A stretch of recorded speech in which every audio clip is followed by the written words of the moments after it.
Hello everyone and welcome back to this series which is 5 minutes concept series जहां पे मैं आपके साथ डिस्कस कर रही हूं 5 मिनट में बहुत ही important concept of paper 1। Last class में हमने किया था रिसर्च के न्यूमेरिकल को discuss which was about the scale and origin. आज के इस सीरीज के अंदर भी 5 मिनट में हम न्यूमेरिकल क्वेश्चन ही करेंगे रिसर्च का, but this will be related to P value. No, research के अंदर हमसे कई सारे न्यूमेरिकल क्वेश्चंस पूछे गए थे and I will be covering the different types of numericals as well as आपके पेपर 1 से जो भी इंपॉर्टेंट कॉन्सेप्ट्स हैं, जो नए कॉन्सेप्ट्स हमसे पूछे गए हैं प्रीवियस ईयर में, आई will be covering everything in this 5 minute series, right. तो चले हम आज के इस टॉपिक को स्टार्ट करते हैं, पी वैल्यू मेथड को स्टार्ट करते हैं। I am your paper 1 faculty at PW, my name is Gulshan Akhtar and let's start. सबसे पहले हम बात करेंगे क्वेश्चन 1 की। पहला हम क्वेश्चन देखते हैं। तो ये हमारा क्वेश्चन दिया हुआ था कि आपको इनमें से बताना है कि कौन सी वाली पी वैल्यू, राइट, क्वेश्चन है कौन सी वाली पी वैल्यू सिग्निफिकेंट है, राइट। सबसे पहली चीज, अगर हमसे क्वेश्चन में लिखा हुआ है सिग्निफिकेंट, अगर ये वर्ड आपको लिख के आता है, इसका मतलब होता है नल हाइपोथेसिस को रिजेक्ट करना है। सिग्निफिकेंट का मतलब होता है नल हाइपोथेसिस को हमको रिजेक्ट करना है। तो क्वेश्चन बोल रहा है कि कोरिलेशन कोएफिशिएंट का हमको डिफरेंट, हमारे पास कोरिलेशन कोएफिशिएंट के सैंपल्स थे, उन सैंपल का हमने निकाला पी वैल्यू। अब आप बताओ कि 5% लेवल ऑफ सिग्निफिकेंस पे इनमें से कौन सी वैल्यू सिग्निफिकेंट होगी पी वैल्यू की, मतलब इनमें से कौन सी वैल्यू पे हमारा नल हाइपोथेसिस होगा रिजेक्ट, राइट। इसको समझने से पहले मैं थोड़ा सा आपको डिसीजन क्राइटेरिया समझाती हूँ, राइट। दो तरह से हम डिसीजन लेते हैं, एक हो गया हमारा ट्रेडिशनल मेथड एंड एक है पी वैल्यू मेथड। आज के सेशन में हम पी वैल्यू मेथड के ऊपर डिस्कशन कर रहे हैं, तो लेट्स कम ऑन हियर।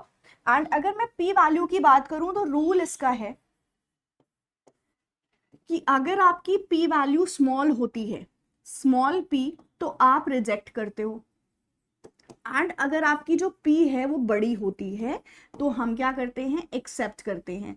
अब कितनी छोटी और कितनी बड़ी, तो आपकी अल्फा वैल्यू, अल्फा वैल्यू मतलब लेवल ऑफ सिग्निफिकेंस से छोटी होगी या उसके बराबर होगी तो आप रिजेक्ट करोगे आपकी HO, मतलब H0 बोलते हो इसको, नल हाइपोथेसिस। लेकिन अगर आपकी P वैल्यू बड़ी हो गई अल्फा वैल्यू से, तब आप रिजेक्ट नहीं करोगे। I repeat it once.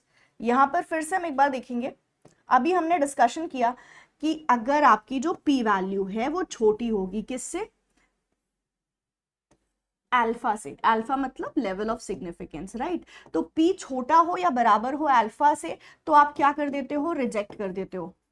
इसी को हम बोलते हैं कि हमारा रिजल्ट क्या आ गया, सिग्निफिकेंट आ गया। सिग्निफिकेंट मतलब we'll be rejecting the null. अभी हम दूसरा देखेंगे कि P अगर बड़ा होता है ना हमारा अल्फा से, तो हम कुछ नहीं करते, रिजेक्ट नहीं करते, हम एक्सेप्ट कर लेते हैं किसको, नल हाइपोथेसिस को। अब ये जो एक्सेप्ट है ना, ये एक्चुअली टेक्निकल टर्म नहीं है, इसको हम समझने के लिए एक्सेप्ट बोलते हैं। टेक्निकल टर्म होता है fail to reject.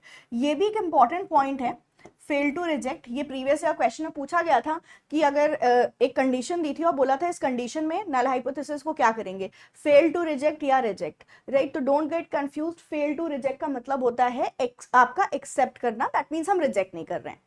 Okay, coming back to the question, यहां पर हमसे पूछा गया है कि कौन सी पी वैल्यू होगी जिसपे हमारा रिजल्ट सिग्निफिकेंट होगा। रिजल्ट सिग्निफिकेंट होगा दैट मींस हमारी नल हाइपोथेसिस को रिजेक्ट करोगे। रूल पढ़ा है ना रिजेक्ट वाला अभी हमने, small p, that means p is less than equals to alpha. Alpha value क्या दी हुई है, 5%। 5% का मतलब क्या होता है, 5/100, दैट इज 0.05, राइट। ये बेसिक मैथ्स है, 5% निकालोगे 0.05 आएगा। तो अगर आपकी p वैल्यू छोटी होगी या बराबर होगी 0.05 से, तब हम रिजेक्ट करेंगे। दैट मीन्स यही हमारा क्या है, सिग्निफिकेंट वैल्यू है। अब आप इसको चेक करो, ये 0.5 है, तो ये हमारा छोटा नहीं है, छोटा ढूंढना है। तो यस, ये छोटा है, देखो 0.04 है, जबकि हमको देखना है छोटा हो इससे, तो यस ये राइट है। 95 बड़ा है तो ये नहीं होगा, बट ये होगा, अगेन ये नहीं होगा। तो करेक्ट आंसर हमारा क्या होगा, हमारा आंसर होगा B and D. Option number 2। Clear? तो ये हो गया हमारा पहला क्वेश्चन पी वैल्यू से रिलेटेड, ये दिसंबर में आपसे पूछा गया था। We'll move on to next question. यहां पर आपको ये क्वेश्चन थोड़ा सा ट्विस्ट कर दिया गया है। इस क्वेश्चन में आपको लेवल ऑफ सिग्निफिकेंस नहीं दिया हुआ है। क्वेश्चन सिंपली कह रहा है कौन सी पी वैल्यू को हम क्या करेंगे, रिजेक्ट करेंगे। यहां लिखा है कौन सी दो पी वैल्यू हमारी मोस्ट सिग्निफिकेंट है, कौन सी दो पी वैल्यू हमारी ऐसी है जहां पर नल हाइपोथेसिस हम रिजेक्ट करेंगे। अब क्योंकि हमें लेवल ऑफ सिग्निफिकेंस नहीं दिया है तो हम क्या करेंगे, हम ये पीस दिए हुए हैं, ये जो आर लिखा है ये कोरिलेशन कोएफिशिएंट है। कह रहे हैं ये कोरिलेशन कोएफिशिएंट का हमने पी वैल्यू कैलकुलेट किया, प्रोबेबिलिटी वैल्यू कैलकुलेट किया। कौन सी दो प्रोबेबिलिटी वैल्यू हमारी ऐसी हैं जहां पर हमारा नल हाइपोथेसिस होगा रिजेक्ट, राइट। तो हम सिंपली क्या करेंगे, स्मॉल पीस को उठाएंगे। अब इन चारों में से जो छोटा होगा उसको लोगे। तो देखो 25 है, 0.01 है, 0.59 है और 0.03 है। तो ये दोनों तो बड़े हो गए हमारे कंपैरेटिवली और ये दोनों हमारा क्या हो गया, छोटा हो गया। तो आंसर होगा हमारा बी एंड डी अगेन। तो ये हो गया, ठीक है, ऑप्शन नंबर 3। तो इस तरह से we will be solving the question. P value का रूल क्या होगा, फिर से I will be writing over here.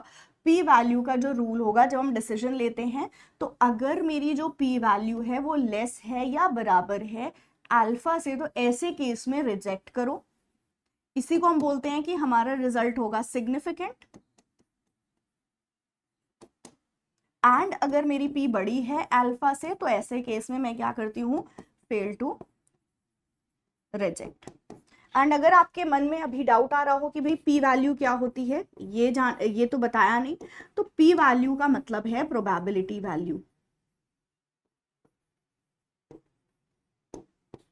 Probability value actually compute हम करते हैं कि क्या हम अगर इस रिसर्च को रिपीट करें, जो भी हमें रिजल्ट मिला है, अगर हम रिसर्च को रिपीट करें तो क्या ये रिसर्च हमको दोबारा मिलेगा। पी वैल्यू हमको ये बताता है। पी वैल्यू बहुत छोटी है, मतलब ऐसे होने के चांस बहुत कम है कि आप रिसर्च रिपीट करोगे आपको यही सेम रिजल्ट मिलेगा, तो ऐसे केस में रिजेक्ट कर दोगे। पी वैल्यू बड़ी है, मतलब प्रोबेबिलिटी ज्यादा है कि आप अगर रिसर्च को रिपीट कर रहे हो आपको यही रिजल्ट मिल रहा है, देन आप एक्सेप्ट करते हो। So yes, this is the concept of P value. इसको एक बार आप नोट जरूर से कर लेना एंड इससे रिलेटेड जो क्वेश्चंस हैं उसको भी सॉल्व जरूर कर लेना। सो इसके साथ होता है पी वैल्यू के कॉन्सेप्ट खत्म, हमारी 5 मिनट सीरीज की ये वीडियो खत्म। इसी के तरह और वीडियो को मैं लेके आती रहूंगी। इस सीरीज के अंदर हम 5 मिनट्स के अंदर काफी सारे कॉन्सेप्ट्स करते रहेंगे। So yes, stay tuned. Thank you so much.